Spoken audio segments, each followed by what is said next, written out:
Saúdo a todos na paz do Senhor Jesus. Irmãos, vamos encerrar, pegar esse restinho que faltou do vídeo de ontem, do capítulo de Gálatas, capítulo 1 de Gálatas, que ficou faltando do versículo, a meditação, nas referências, ou a leitura, melhor dizendo. Ficou faltando a leitura do versículos 10 até o 24, Então, por este motivo, eu farei novamente a leitura da mensagem do versículo 10 até o 24, para em seguida fazer também a leitura nas referências, para que haja um perfeito entendimento, Porque senão eu faço só das referências e os irmãos não lembram, ou irmãos que não viram, que não ouviram o vídeo anterior, que não sabem, não sabem de que eu estou falando, Então, por este motivo, eu vou para que haja um aproveitamento perfeito, Vamos fazer a leitura na própria mensagem de Gálatas, capítulo 1, versículo 10 até o 24. Em seguida, também nas referências da mesma forma, tá certo, irmãos? Aleluia, Pai, louvado seja Deus. Então, capítulo 1 de Gálatas, do versículo 1, do capítulo 1, do versículo 10 até ao versículo 24, que é o versículo do encerramento das referências. Então, Gálatas, capítulo 1, versículo 10. Porque persuado eu agora a homens ou a Deus? Ou procuro agradar a homens?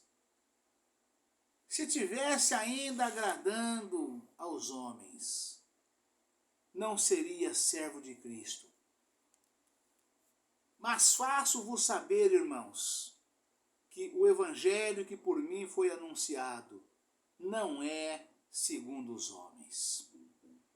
Porque não o recebi, nem aprendi de homem algum, mas pela revelação de Jesus Cristo. Aleluia, Pai, louvado seja Deus. Porque já ouvistes qual foi antigamente a minha conduta ao judaísmo, como sobremaneira perseguia a igreja de Deus e a assolava. Aleluia, Pai, louvado seja Deus. E na minha nação excedia em judaísmo a muitos da minha idade, sendo extremamente zeloso das tradições de meus pais. Mas quando aprouve a Deus, que desde o ventre de minha mãe me separou e me chamou pela sua graça, revelar seu Filho em mim, para que o pregasse entre os gentios. Não consultei carne nem sangue, nem tornei a Jerusalém a ter com os que já antes de mim eram apóstolos, mas parti para a Arábia e voltei outra vez a Damasco. Aleluia, Pai, louvado seja Deus. Depois, passados 3 anos, fui a Jerusalém para ver a Pedro e fiquei com ele 15 dias. E não vi a nenhum outro dos apóstolos, senão a Tiago, irmão do Senhor. Acerca do que vos escrevo, eis que diante de Deus testifico que não minto. Depois fui para as partes da Síria e da Cilícia, e não era conhecido de vista das igrejas da Judéia que estavam em Cristo, mas somente tinham ouvido dizer: aquele que já nos perseguiu anuncia agora a fé que antes destruía, e glorificavam a Deus a respeito de mim. Amém, irmãos? Aleluia, Pai. Que maravilha, irmãos?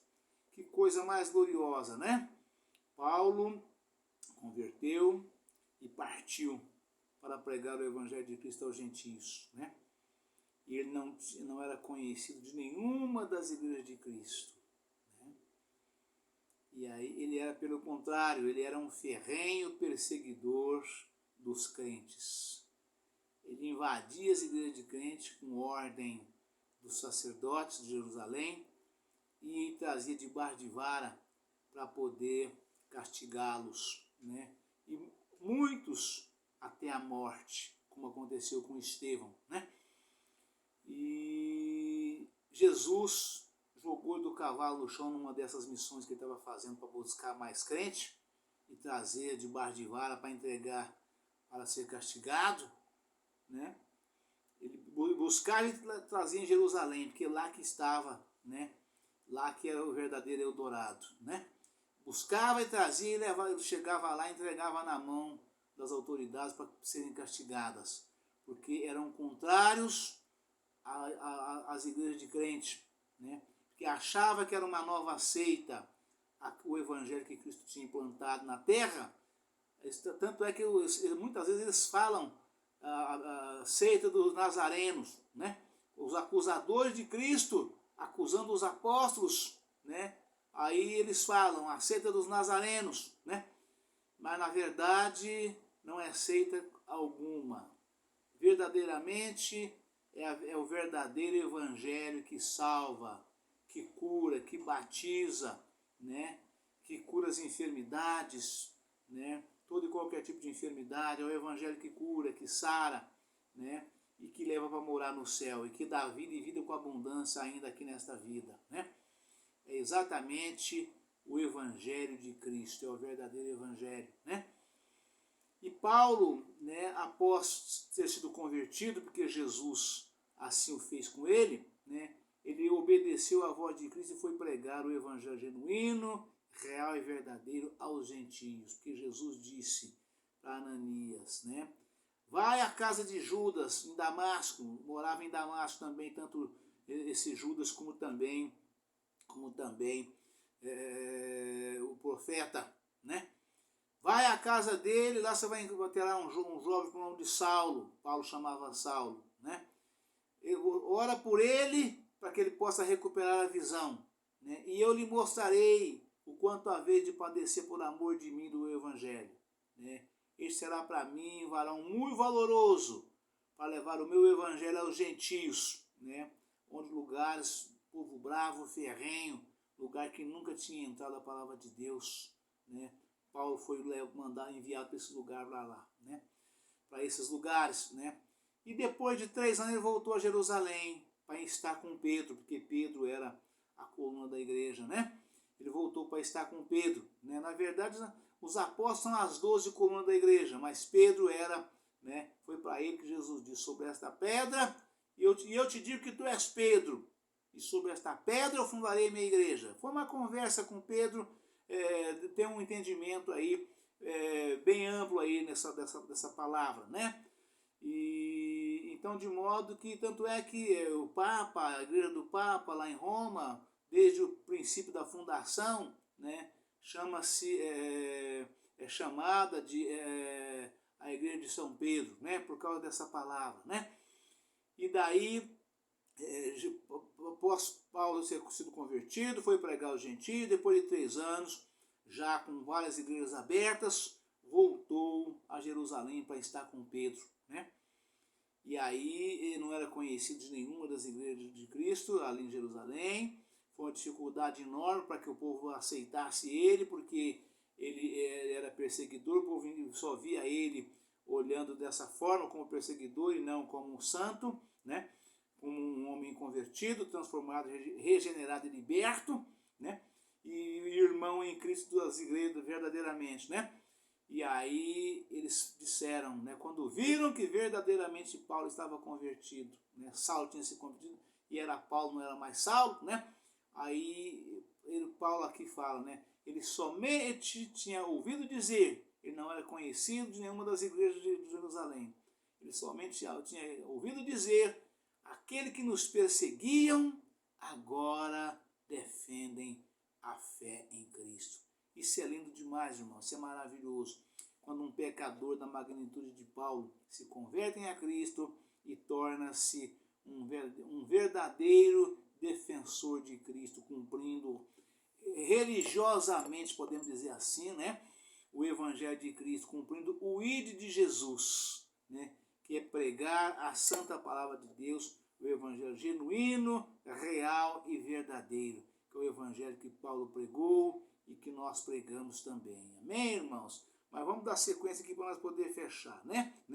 Mas somente eu não era conhecido de vista das igrejas da Judéia que estavam em Cristo, mas somente tinham ouvido dizer: aquele que já nos perseguiu anuncia agora a fé que antes destruía.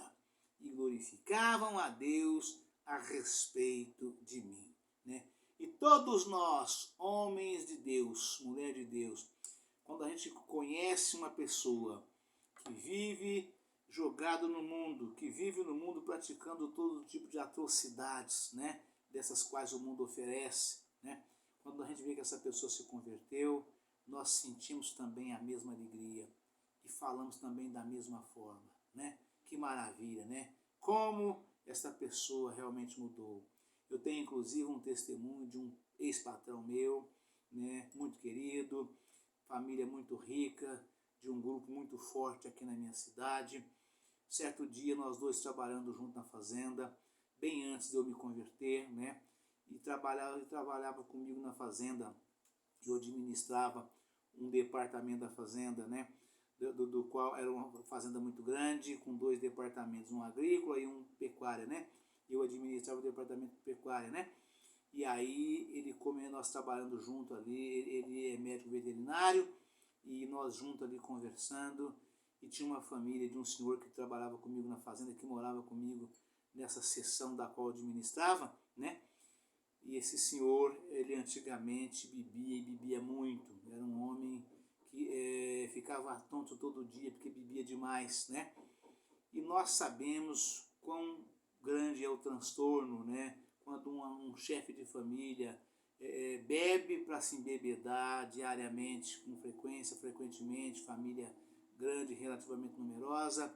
Então nós sabemos quão terrível é, né, a situação dessa família, né? E este senhor tornou-se crente, ele se converteu a Cristo e foi trabalhar comigo na fazenda, né? E o patrão, admirado de ver, né, ele trabalhava com carro de boi, fazendo a alimentação do gado para nós com carro de boi na fazenda. Era o gado semi-confinado, muito leite, a gente produzia na fazenda naquela época lá 6 mil litros de leite por dia, só na seção que eu administrava, né?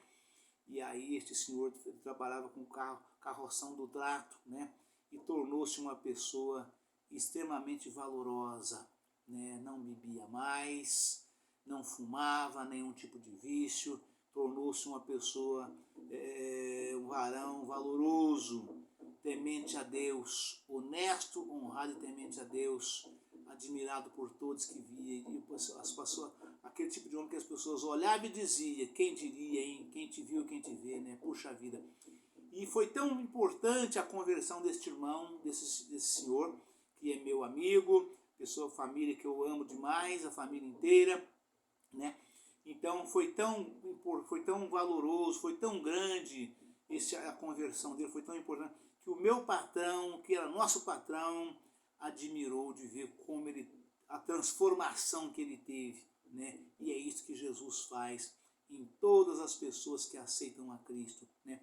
Transformação de vida, né? Jesus, o homem que aceita a Cristo de corpo, alma e espírito e se entrega a Cristo, o principal acontecimento na vida dessa pessoa, desse ser humano, é a transformação.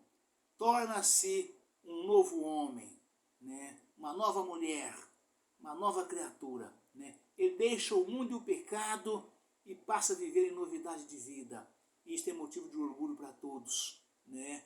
A palavra de Deus afirma que quando um pecador se converte aqui na terra, aceitando a Jesus, há festa no céu. E esse patrão meu disse para mim: sou Israel, puxa vida, como as pessoas, né, que passam para essa religião muda, como ela se transforma, né? Admirado de ver a transformação desse senhor, né, que antes era uma pessoa ímpia, vivia no mundo, praticando, bebendo, fumando, jogando, fazia tudo, né? Tornou-se um varão e perdendo, inclusive, dia de serviços, né? E o dia, quando aconteceu de trabalhar bêbado, né? Então ele viu essa transformação, né? E glorificou a Deus na pessoa desse senhor juntamente comigo. É isso que Jesus faz, irmãos. Jesus transforma vidas. Jesus é maravilhoso, né? Mas para fechar a mensagem aqui, de Gálatas, capítulo 1, versículo 10 até o 24, nas referências, tá certo, irmãos? Aleluia, Pai, louvado seja Deus. Se estivesse ainda agradando aos homens, ninguém pode ser um autêntico ministro do Evangelho e ao mesmo tempo procurar agradar a outros, transgredindo nas verdades do Evangelho. Vou repetir. Ninguém pode ser autêntico ministro do Evangelho e, ao mesmo tempo, procurar agradar aos outros, transgredindo as verdades do Evangelho. Confira 1 Coríntios capítulo 4, versículos 3 e 6. Paulo considerava que era seu dever falar. Não como para agradar aos homens, mas a Deus, que prova o nosso coração. 1 Tessalonicenses, capítulo 2, versículo 4, nota: todos os crentes no Evangelho de Cristo devem ter como alvo, assim como Paulo o tinha, agradar a Deus. Mesmo que isso importe em desagradar a alguém. Confira em Atos capítulo 5, versículo 29. Efésios capítulo 6, versículo 6. Colossenses capítulo 3, versículo 22. Vou repetir essa nota, irmãos, porque é de profunda importância, né? Todo pregador da palavra de Deus que sobe no altar, né, ou evangeliza na rua, tem a missão de evangelista, né, deve agir exatamente em concernência com esta palavra, né? Ou seja, todos os crentes no Evangelho de Cristo devem ter como alvo, assim como Paulo tinha, agradar a Deus. Mesmo que isso importe em desagradar a alguém. Confira em Atos capítulo 5, versículo 29. Confira em Efésios capítulo 6, versículo 6. Colossenses capítulo 3, versículo 22. Versículo 15 até ao 24 agora, para fechar a mensagem. Deus que me separou. Embora Paulo se referisse principalmente ao seu ministério apostólico, embora Paulo se referisse principalmente ao seu ministério apostólico, né? Ou seja, a missão da qual ele tinha recebido de Cristo.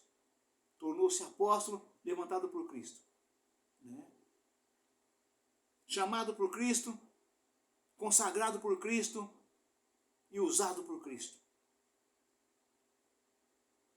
Deus que me separou. Embora Paulo se referisse principalmente ao seu ministério apostólico, todo crente, em certo sentido, foi separado pela graça, a fim de que Deus revelasse nele o seu Filho. Fomos separados do pecado e do presente mundo mau. Verso 4, nota: a fim de vivermos em comunhão com Deus e testemunhar de Jesus Cristo diante do mundo. Ser uma pessoa separada significa ser uma pessoa de Deus. por Deus e perto de Deus, vivendo na fé e na obediência para a sua glória e a manifestação do seu Filho. Ver o estudo, a separação espiritual do crente. Página 1477. Amém, irmãos? Aleluia, Pai. Louvado seja Deus. Deus abençoe a todos. Um forte abraço. Ficam todos na paz do Senhor Jesus. Amanhã estaremos de volta com um novo vídeo, uma nova mensagem. Em nome do Senhor Jesus. Amém. Aleluia, Pai. Louvado seja Deus.